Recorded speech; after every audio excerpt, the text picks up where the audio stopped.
నేను మిమ్మును మీ పిల్లలను పోషించెదను. ఆహారము లేక ఎంతో వేదనతో కొరతతో మీరు బాధపడుతున్నారేమో.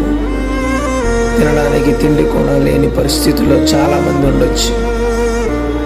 కానీ ప్రభు ఇస్తున్న మాట, నేను మిమ్మును మీ పిల్లలను కూడా పోషిస్తానని చెప్తున్నాడు.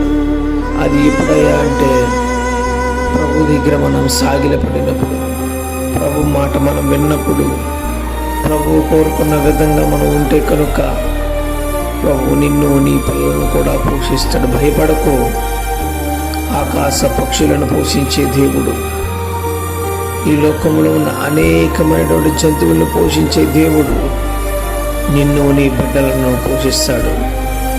అంతేకాదు, కానీ నీ ఆత్మానుసారమైనటువంటి జీవితమునకు కావలసిన ఆత్మీయ ఆహారము కూడా దేవుడికి ఇవ్వబోతా ఉన్నాడు.